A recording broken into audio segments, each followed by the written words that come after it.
عبدالله بالاخره په 2 ولایتونو کې د رایو بیا شمیرلو ته غاړه کېښوده. دا چې عبدالله تازه نور څه شرطونه وړاندې کړي دي، څنګه یې د دغو 2 ولایتونو د رای شمیرلو ته غاړه کېښوده، مطلب را سره تر پایه پورې وګورئ، په هر څه به پوه شئ. ګرانو لیدونکو السلام علیکم. د ثبات او همپالنې د انتخاباتي ټیم مشر عبدالله نن د خپل ټیم له غړیو سره له غونډې وروسته اعلان وکړ چې د انتخاباتو خپلواک کمیسیون پرېږدي چې په پاتې 2 ولایتونو کې د رایو بیا شمیرنه بشپړه کړي. د عبدالله پلویانو په بدخشان، تخار، پنجشیر، بغلان، جوزجان، سرپول او فاریاب ولایتونو کې د انتخاباتو خپلواک کمیسیون ته اجازه نه ورکوله چې رای بیا وشماري.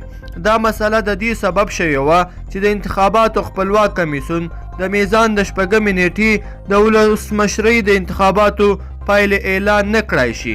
د عبدالله انتخاباتي ټیم د شکایتونو د کمیسیون په بلنه د انتخاباتو له خپلواک کمیسیون سره د کاندیدانو د استازو له غونډې وروسته په خپل منځ کې غونډه وکړه او ورپسې عبدالله په داسې حال کې چې 2 مرستیالان او د ټیم مخکښ غړي یې شاوخوا ته ولاړ ول وویل چې له خپلو پلویانو څخه غواړي چې د 1 شنبې له ورځې د انتخاباتو کمیسیون ته اجازه ورکړي چې د رایو بیا شمیرل پیل کړي.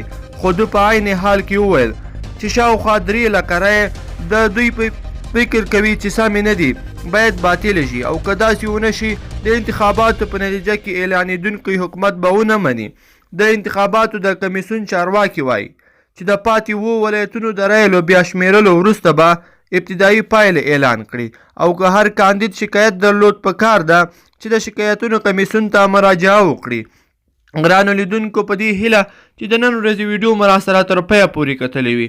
که چیرې مو دغه ویډیو خوښه شوې وي نو در سره لایک کړئ او نور ملګرو سره یې ضرور شریک کړئ. ډیره مننه.